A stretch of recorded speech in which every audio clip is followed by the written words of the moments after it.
Good morning, everybody. Keith here. Wanted to talk to everybody today about a thing called a name. And basically what it is we don't name people. We name places and things. People are given a calling. That calling is what we call them. And I'd like to put it out there today that I rebut anybody that has any kind of a name for me. A name would be something like a voter, citizen, subject, slave, resident, whatever you want to call that. That's a name. You're naming a position, a place, a thing. I have a calling.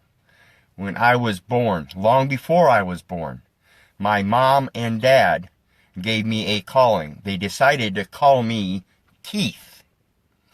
They attached my calling, Keith, with a character, a personality. And that was described as Orland. And I hail from the house of Little.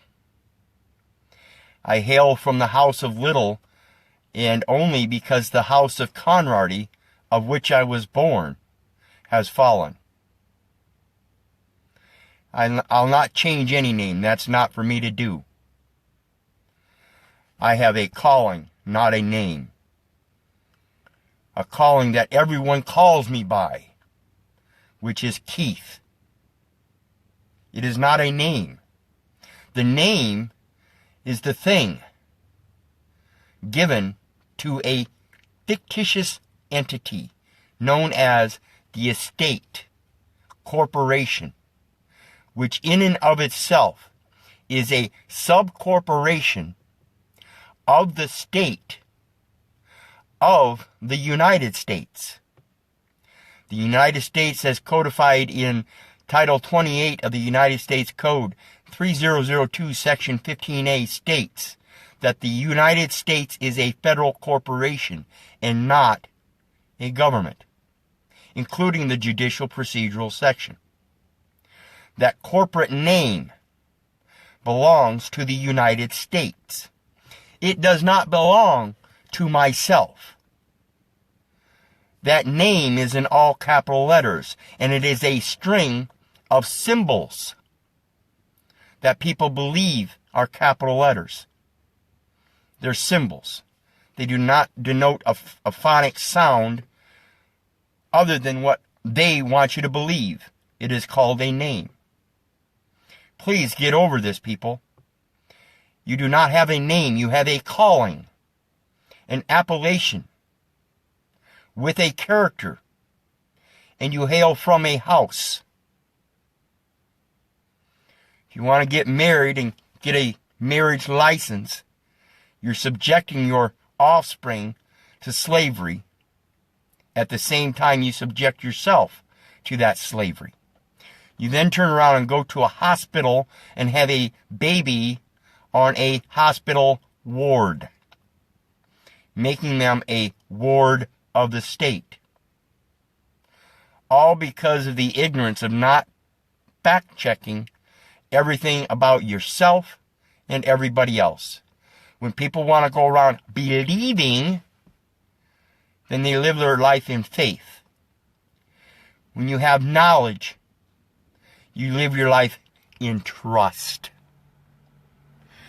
Trust my calling of Keith, for I choose not to lead anybody astray.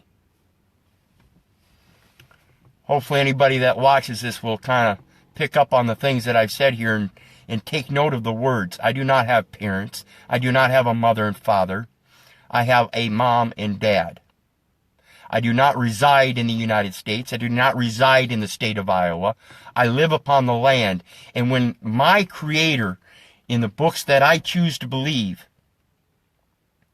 since I didn't hear that word, says that God shall have dominion over the earth, He did not say Keith shall have dominion over his house. He said, man shall have dominion over the earth. And the earth includes all the creatures on the land. All the creepy crawler critters on the land. All the fishes of the ocean and all the birds of the air. All the fowl of the air. I have dominion. You have dominion. We have dominion. And it is only by subjecting yourself, relinquishing your own authority to those that say they have power, that gives them power. Quit it. Understand that you have a calling, and that calling is to your brothers and sisters in trust. Not to believe what some other motherfucker is telling you. You want to keep believing, then go ahead and keep believing. In the meantime, for people like myself, for men like myself, mankind, I will do everything I can to learn as much as I can about the earth, the water, and the air, and pass it on to my brothers and sisters. God bless you all. Love you. That's all I got. Have a great and glorious day.